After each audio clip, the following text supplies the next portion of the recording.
Very good. How about letter B? Nasaan ang B as in boy? B. Nasaan kaya ang B? Ha? Nasaan ang B? Nahuhula. Ha? Nasaan na yan? B. Nasaan? O, pakita mo kay teacher. O, letter B.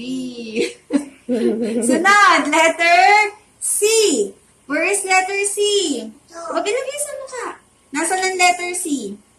Dito, hanapin mo dito ang letter C. Nasaan ang letter C? As in car. As in car, nasaan ang letter C kaya dyan, Ali? Dito, hanapin mo dito. Nasaan dito ang letter C? O, hanap mo yung letter C.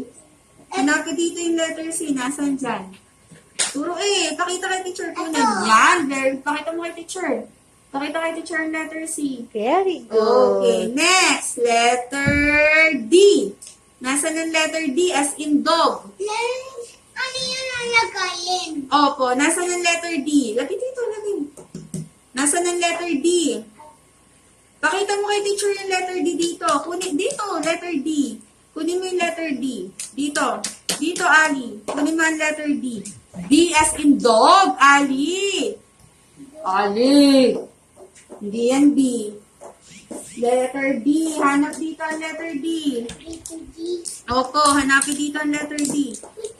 O, turo mo kay teacher. Alin dyan? Letter D. Ah, hindi yan. Asan ang letter D dyan? Letter D. Yan. Very good. Ito, letter D. O, letter D. Wow. How about letter F? F. Nasaan ang F? Dito, pili mo yung F. Fish. Okay, pakita mo kay teacher yung F. O, letter F. Very How about good. letter E? Uy, enough na. Letter E. Nasaan ang E? Yun. Isa lang. Isang iyo. Pakita mo. E. Very good. How about letter H? Nasaan ang H? Nasaan ang H dito? Yung pinag-aralan natin kanina. Nasaan? Wow!